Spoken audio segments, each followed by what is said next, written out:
अस्सलाम वालेकुम। मैं हूं फैसल तारिड़। आज 11 नवंबर है और आज दिन है जुमातुल मुबारक का। इस वीडियो के अंदर हमने 3 मौज़ूआत पर बात करनी है। नंबर 1, नए आर्मी चीफ की तैनाती। नंबर 2, इमरान खान पर दोबारा हमला हो सकता है। खान साहब की जान खतरे में है। एजेंसीज की जानब से एक नई रिपोर्ट जमा करवाई गई है और उसके बाद अब सिक्योरिटी की क्या सूरत हाल है, इस हवाले से भी बात करेंगे। नंबर 3, बड़ी खबर सबसे कि यह तो इतलात आप सुन चुके हैं सारे लोग।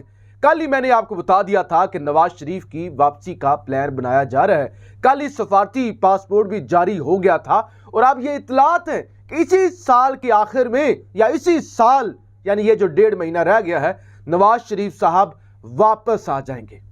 वापसी से पहले मुकद्दमात माफ करवाए जाए, सजा माफ करवाई जाए और जितने भी मुकदमे हैं उनको कहा जाए कि ये तो बदला लेने के लिए मुकदमात बनाए गए थे, ये तो जाली मुकदमात थे, इनमें तो था ही कुछ नहीं, और उल्टी नवाज शरीफ से माफी मांगी जाए कि हम शर्मिंदा हैं, हमने आपको सजा दी, आप तो सजा के मुस्तहिक नहीं थे।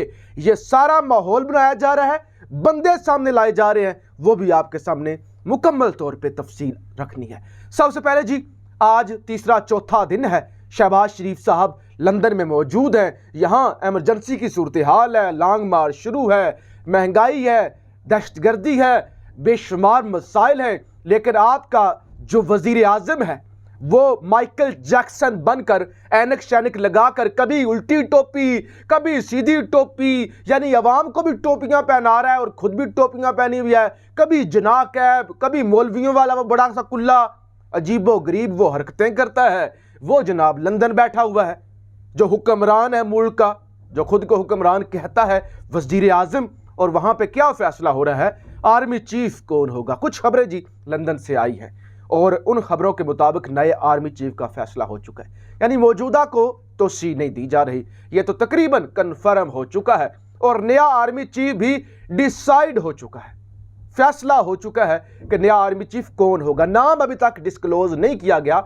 वो इत्तेहादियों के साथ मुशावरत करके नाम डिस्क्लोज किया जाएगा। और मियाँ साहब कहते हैं कि हमें तो कोई एक्सपीरियंस कभी नहीं रहा, कोई भी लगा लें तो ये तो अपने साथ ही लॉयल होते हैं, हमारे साथ तो कोई नहीं होता, तो लिहाजा इस दफ़ा नया आर्मी चीफ लगाने से पहले मौजूदा आर्मी के अंदर जो क़ियादत है उनके साथ भी मशवरा किया जाए, उनको भी एतमाद में लिया जाए और उसके बाद नाम का ऐलान किया जाए। लेकिन ये लंदन से खबरें ज़रूर आ रही हैं कि फैसला हो चुका है कि कौन आर्मी चीफ होगा, कौन नहीं होगा।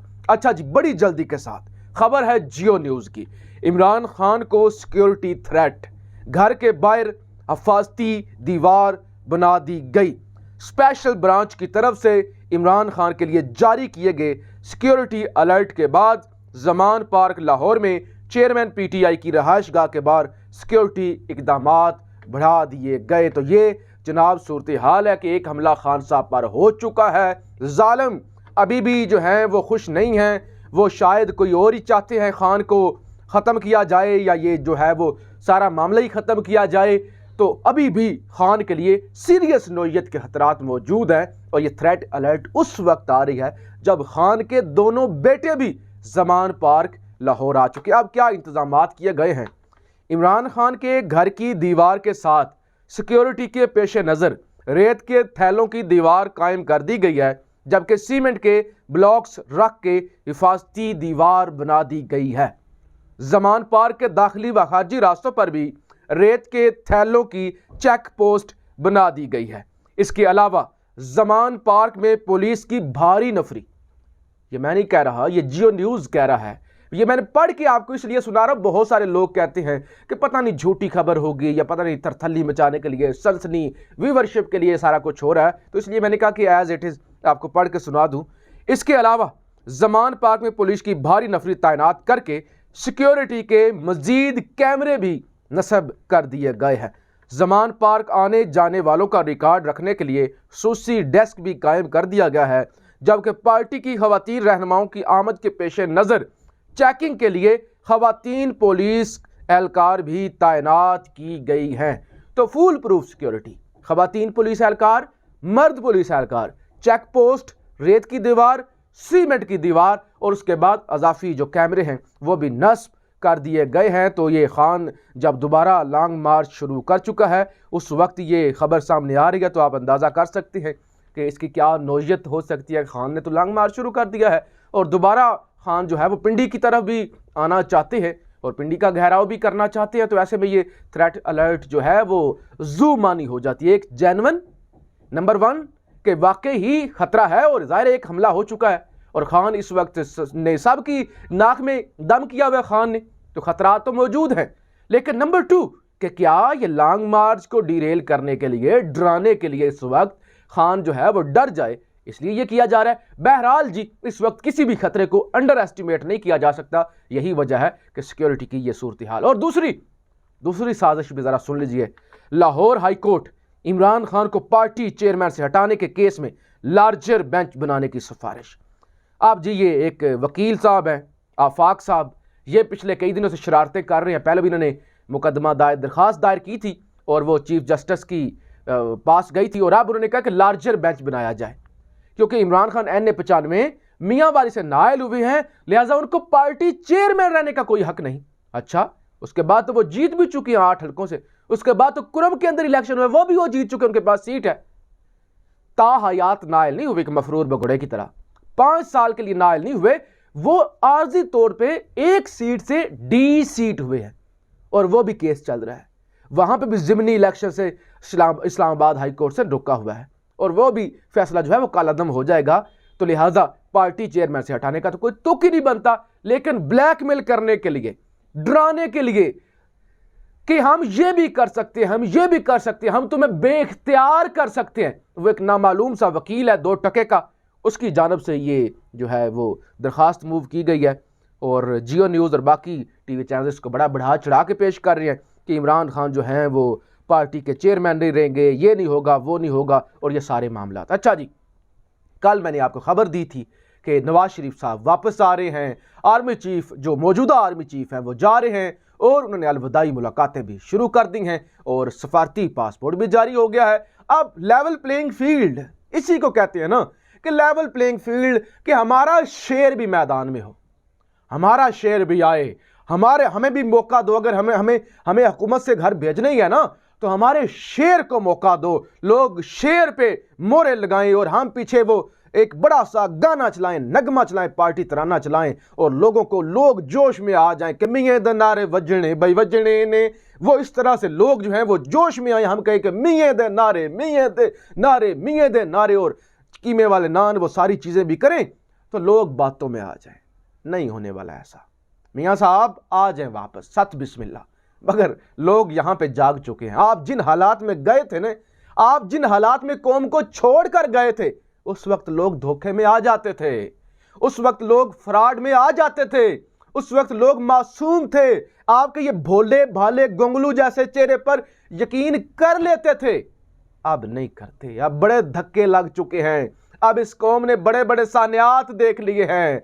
यहां सहाफियों को उठाया गया, सहाफियों को शहीद किया गया, फिर उनकी मस्क शुदा लाशें, वो किस तरह से तस्वीरें कौम को दिखाई गई डराने के लिए। इस कौम के साथ बड़ा बड़ा कुछ हो चुका है। ये कौम उसके बाद बड़ी पुख्ता हो चुकी है। इस कौम ने अपने एक अजीम लीडर पर गोलियां भी चलते हुए देखी हैं, जमान पार्क मुंतकिल होते हुए, शौकत खाना मुंतकिल होते हुए देखा है, पर्चा ना कटते हुए भी इस कौम ने देखा है कि जब इतने मकबूल लीडर पर हमला हो जाए, असैसिनेशन अटेम्प्ट हो जाए और पर्चा ना कटे, तो लिहाजा ये कौम अब वो वाली कौम नहीं रह गई कि आप आएंगे और आप बेवकूफ़ बना लेंगे। लेकिन माहौल ऐसा बनाया जा रहा है। मियाँ सलीम रजा साहब, इन पर यह इल्ज़ाम है कि इन्होंने जज अरशद मलिक की छुप कर वीडियो बनाने में वो मावनत की थी और अब इनको सामने आज पहली दफ़ा लाया गया है, जियो न्यूज़ पर ही लाया गया है और इन्होंने ये इकरार किया कि मैं छुपता फिर रहा हूँ, मेरा कोई कसूर नहीं है, मैं तो कोई किसी वीडियो के अंदर मुलव्वस नहीं था, मुझ पर तो इल्ज़ाम लग रहे थे, मुझ पर तो जो खान साहब के मशीर थे, मशीर एहतसाब थे, अच्छा उन्होंने मुझे जो है ना वो ये मुझे कहा कि आप देखें जी, आप इमरान खान के ख़िलाफ़ बयान दें। मैं तो बयान नहीं देना चाहता था और मैंने तो बयान दिया भी नहीं। मेरा कसूर ये है कि मुझे जो है ना ज़बरदस्ती कहा गया है कि आप इमरान खान गवर्नमेंट की जानब से कि आप नवाज शरीफ के ख़िलाफ़ गवाह बने, लेकिन मैं गवाह नहीं बना, अब मैं छुपता फिर रहा हूँ। मेरा कसूर ये है कि जज अरशद मलिक मेरे घर आए थे और उन्होंने मुझे कहा था कि मुझसे ज़बरदस्ती नवाज शरीफ को सज़ा दिलवाई गई है, नवाज शरीफ के साथ जुल्म किया गया है, मैं बड़ा शर्मिंदा हूँ, मुझे प्रेशराइज़ किया गया है। जज अरशद मलिक की जानिब से कहा गया और मेरा कसूर ये है कि मैं नवाज शरीफ के साथ 100 से ज़्यादा पेशियों पर आया हूँ और मेरा कसूर ये है कि मैं नज़रों में आ गया, मेरा कसूर ये है कि मैं जेल के अंदर नवाज शरीफ से मिलता रहा हूँ और मेरा कसूर ये है कि शहजाद अकबर की मैं बातों में नहीं आया। शहजाद अकबर साहब ने मुझे प्रेशराइज़ किया, मुझे ख़रीदने की कोशिश की, मुझ पर दबाव डाला कि नवाज शरीफ के ख़िलाफ़ जो है वो ऐनी शाहिद बनो, गवाह बनो, लेकिन मैं नहीं बना और कहते हैं मुझसे दबाव में फ़ैसला कराया गया, मैंने नवाज शरीफ को सज़ा दी, अब नींद नहीं आती, नवाज शरीफ से माफ़ी मांगना चाहता हूँ। ये भी सलीम रज़ा साहब ने कहा कि अरशद मलिक मेरे घर आए और कहा कि नवाज शरीफ के साथ ज़्यादती हुई, मुझसे दबाव में फ़ैसला कराया गया, मैंने नवाज शरीफ को सज़ा दी, अब नींद नहीं आती, नवाज शरीफ से माफ़ी मांगना चाहता हूँ।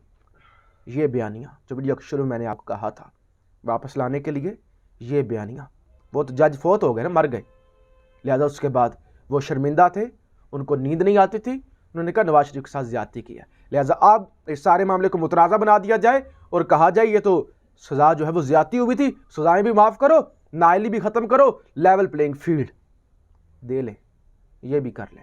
देखते हैं कौम क्या फ़ैसला करती है। अपनी राय का इजहार ज़रूर कीजिएगा। पाकिस्तान जिंदाबाद।